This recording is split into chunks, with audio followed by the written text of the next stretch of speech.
Bonjour tout le monde, j'espère que vous allez bien. Aujourd'hui, on a une leçon d'orthographe, le pluriel des mots composés. À la fin de cette séance, vous serez capable d'identifier les mots composés et les écrire correctement au pluriel. Avant de commencer, on va faire un petit rappel concernant la nature des mots.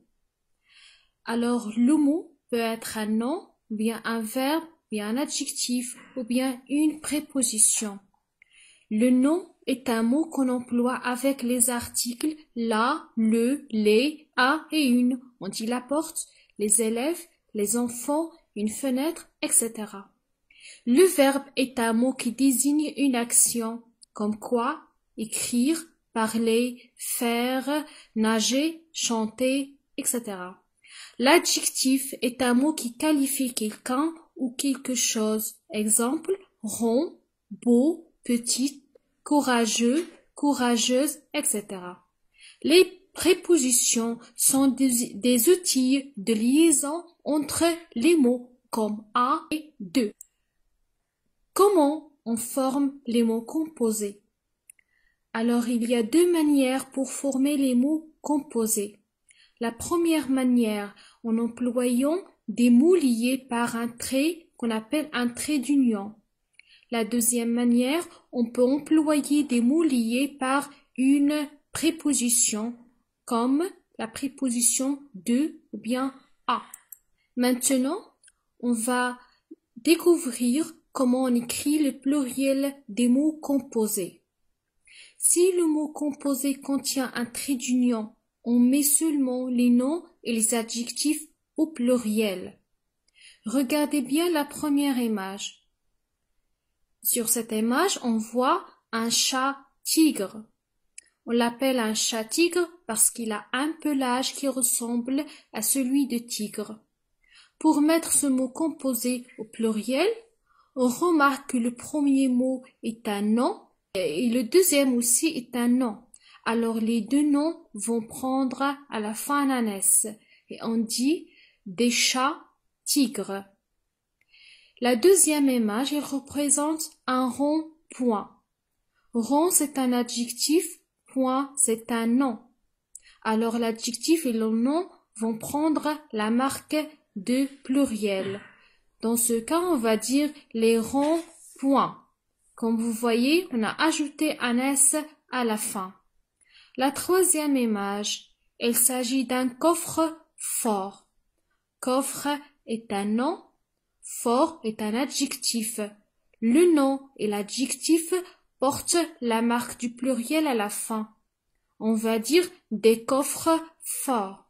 On a ajouté un S au nom et on a ajouté un S à l'adjectif. Le dernier exemple, le savoir-faire. Savoir, c'est un verbe. Faire aussi, c'est un verbe. Et les verbes ne prennent pas S. Alors, on va les garder comme ils sont. On va dire les savoir-faire. En ce qui concerne le mot composé qui contient une préposition, le premier nom s'accorde. Le deuxième ne s'accorde pas. Regardez bien cette image. On voit une femme qu'on appelle une femme de ménage, est formée de deux mots liés par une préposition de. Alors le premier mot seulement qui va s'accorder. On va dire des femmes de ménage. À la fin du premier mot, on a ajouté un S. La deuxième image, que représente-t-elle? Oui, elle représente un chemin de fer. Le chemin de fer est un mot composé en employant une préposition de. Alors le premier mot seulement va porter un S. On va dire les chemins de fer. La dernière image, il s'agit d'un timbre-poste.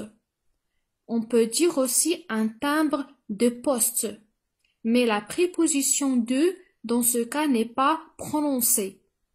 Le premier mot va porter un S à la fin. Le deuxième mot ne change pas. Et on va dire des timbres-postes. Vous allez utiliser les règles qu'on vient de citer maintenant. Premier exercice. Vous allez écrire le pluriel des mots composés. J'ai donné un exemple. La première image représente la main de Fatma. Il s'agit d'un bijou. Pour former le pluriel, on va dire les mains de Fatma. Quand vous regardez ici ce mot composé, il est composé par deux mots liés par une préposition de.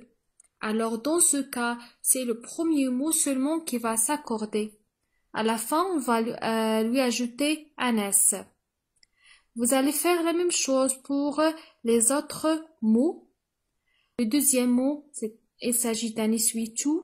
Troisième mot, porte-poussière. Quatrième, eau de toilette. Cinquième mot, chien-loup. Sixième, coton-tige. Septième, coupe-ongle. Comme vous voyez ici, ongle, on a ajouté un S à la fin. Pourquoi? Parce que cet objet est utilisé pour couper tous les ongles, pas un seul. L'image suivante, elle représente un taille-crayon. L'image suivante, la presse agrumes. La dernière image, il s'agit de frein à main. Maintenant, on va découvrir ensemble l'exercice numéro 2. Complète les phrases par des mots composés pluriels. Vous allez compléter ces phrases par les mots que j'ai choisis ici, mais vous allez mettre ces noms au pluriel. Cache-colle, fer à repasser, brosse à dents, pomme de terre, essuie-glace, tableau de feutre. Vous allez les mettre là où il faut. J'espère que vous avez bien compris et merci.